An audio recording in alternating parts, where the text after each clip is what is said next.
So next question போகலாம். The Justice Party was established in the year 1916 by whom? நீதி கட்சி யாரால் 1916ஆம் ஆண்டு நிறுவப்பட்டது அப்படிங்கிறது தான். இதுக்கான ஆன்சர் வந்து ஹிஸ்ட்ரியில் யூனிட் 10ல் வந்துட்டு இருக்கும். பேஜ் நம்பர் 118 எடுத்துக்கிட்டிங்க அப்படின்னா, அதாவது 118ல் South Indian Liberal Federation Justice Party அப்படின்னு ஒரு பேராகிராஃப் இருக்கும். அதில் பார்த்தீங்கன்னா தெரியும். On 20 November 1916, around 30 prominent non-prominent leaders including Dr. C. Nadeshanar, Sir Pitti Tyagarajar, T.M. Nair and Alamilu Mangai Thayaramal came together to form the South Indian Liberal Federation அப்படின்னு சொல்லிட்டு. So இதே Tamil medium book நீங்கள் எடுத்துக்கிட்டிங்கன்னா page number 127ல் இருக்கும். தென்னிந்திய நல உரிமை சங்கம் நீதி கட்சி அப்படின்னு சொல்லிட்டு.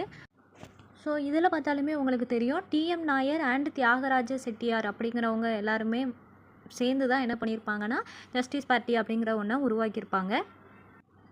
ஸோ இந்த கொஸ்டினுக்கான answer option A, TM Nair மற்றும் தியாகராய செட்டி அப்படிங்கிறது தான் ஆன்சர்.